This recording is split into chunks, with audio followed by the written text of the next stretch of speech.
Welcome to the preview of India's one-off test against England at Edgbaston starting on the 1st of July. In this episode, we are going to analyze India's chances against the buoyant England. So keep watching. Welcome to Cricworldstraightup by Vijay and Prabhu. Welcome back, friends. A quick recap. This is the fifth and final test match of the test series from last year, which India leads 2-1. Why is the outcome of this match so important, you may ask? It is because India would have won a test series in England for the first time since 2007. That is correct. And the last time the captain was the current coach, Rahul Dravid. Yes, and not to forget the 2 points which go towards the championship of cricket. Absolutely. Trivia time. Yes. Which player has scored the maximum number of runs in a test series in England? Do you mean an overseas player? Yes. Then, well, it has to be nobody else but Sir Don. Absolutely right. 1930, 974 runs. Wow. I believe it still is a record for the highest run scored in a test series. Yes, that is right. Rohit Sharma has tested positive for COVID-19. Yes, that's right. Deja vu. 2021, the last test was actually delayed because of COVID, and here we are pretty much close to back to square one. Now the BCCI will have to actually figure out who's going to be the next captain in case Rohit is not able to play, and also a backup opening batsman. That's right. And now I understand why he did not show up in the practice game against Leicester. Yes, mystery solved. Yes. What did you think about that game? Well, a 13 aside, not a first-class game. It was actually a practice game. Yeah. But the good part is from the Indian batters, Virat Kohli got runs in both innings. Shreyas got runs in the second innings. That's right. Bharat got runs in both innings as well. Correct. And Jadeja got 50 odd in the second innings, or the third innings, I would say. Yeah. And the Indian bowlers also got amongst the wickets. Absolutely. I saw Rishabh Pant turning up for Leicester and scoring 76. The only thing I found it a little odd was that Pujara got out for a 0. Yes, it leaves a lot of questions to be answered in the next 3 or 4 days.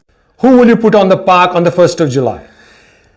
I think it'll be Shubman Gill, Pujara, Vihari, Shreyas Iyer and Virat Kohli. That'll be the batsman. Okay. And as far as the bowlers are concerned, I always believe that in England you need to have a 4-pronged fast bowling attack. So Siraj, Shami, Bumrah and Shardul Thakur. Sure.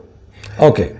So that's 5 and 4, and we've got a space for an all-rounder, and the wicket-keeper obviously is set in Rishabh Pant. Correct. So what's your choice of all-rounder? I will go for Jadeja, considering he was such a big success last year in England. So we'll just stay with him. But interestingly, at Edgbaston, Ashwin has got the best record. In the last time India turned up in Edgbaston, he took 7 wickets, 4 in the first innings and the 3 wickets in the second innings. So I would tend to go with Ashwin. Now again, we have a new coach, new captain. And in fact, we may have a second new captain, depending on what happens to Rohit. So it depends on what kind of strategy they adopt. 3-2, 3 fast bowlers, 2 spinners, or you could be right. They could go with Ashwin. We'll just find out on the 1st of July. Sure we will. If Rohit Sharma opens, then who sits out? Then I think it will be Shreyas Iyer who will miss out. Oh, that will be a shame. So Vijay, what does history at Edgbaston tell us? Well, Edgbaston has always been England's fortress. Out of the 53 tests that they played there, they have won 28 tests. Only lost 10 and 15 have been drawn. Now, if you look at the last 5 years of England's performances at Edgbaston, you will see they have just about beaten everybody, including India, in 2018. Of course, that particular test was won narrowly by England by just 31 runs. However, England have been dominating except for the last test in 2019 when Australia defeated them with a big margin of almost 250 runs. Okay. It's going to be 5 days of swing bowling. We're going to see the seam movement is going to be quite good and bowlers are going to enjoy themselves. However, having said that, day 2 and 3 should be a little bit easier for batting. That's correct. Well, Duke's ball also has a role to play here. Duke's ball is known to go softer after, say, 35 overs or so. Yeah. And you will see what's happening between New Zealand and England. They've been losing 5 wickets for 50, 60, 70. And then come people like Daryl Mitchell, Tom Blundell, Joe Root, Stokes, and they are scoring runs heavily towards the later part of the innings. So all the bowlers will be in the game for all 5 days of the test match. However, the most important part here is how is India is going to actually counter this, because it seems that the odds are against India. It is so true. India will have to pull out something from the bag.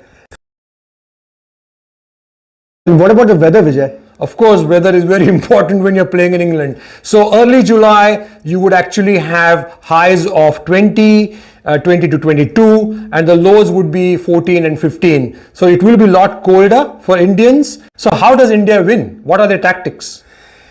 Well, England has adopted a high-risk approach. Yes. So first of all, India would have to hold their catches. I mean, there would be no second chances. If they get away, there's no stopping England. On the other hand, we have to bowl very smartly because we understand England has got big hitters. Pace won't really hurt them, but swing will. Yes. Swing to actually be successful, the bowlers have to pitch the ball up a little bit more to get that extra swing. Keeping that in mind, they may have to actually strengthen the third man position or the deep point position so that the batsmen don't get too many runs. But to stop that, they can probably have one defensive player in the deep. So how does India counter Johnny Bairstow, who seems to be in a red hot form? Yes, if the ball is pitched up, they go full out and trying to hit for 4 or 6. If they bowl short, again the same thing. So I would say Indians have to bowl a little bit short of a length and hope the ball does a little bit, 3 inches or 6 inches, all that's needed to get the nick. All right. Yeah, and while batting, I think same thing. We have to be very conservative in our approach. Normally the technique would be to play straight, but I would say play late and play the ball towards point or cover instead of playing towards mid-off. And this way you'll probably have less edges. Well, let's hope so that they execute the plan that you have devised for them. Yes, and the most important thing is win the toss and bowl. A big shout out to Neeraj from Bombay. Thank you so much for all your support so far. Thank you, Neeraj. And I hope the rest of you are liking our videos, sharing them, and make sure that you hit that subscribe button. Thanks for watching. Remember to like, share, and subscribe. Also, don't forget to hit the notification bell so you won't miss another video.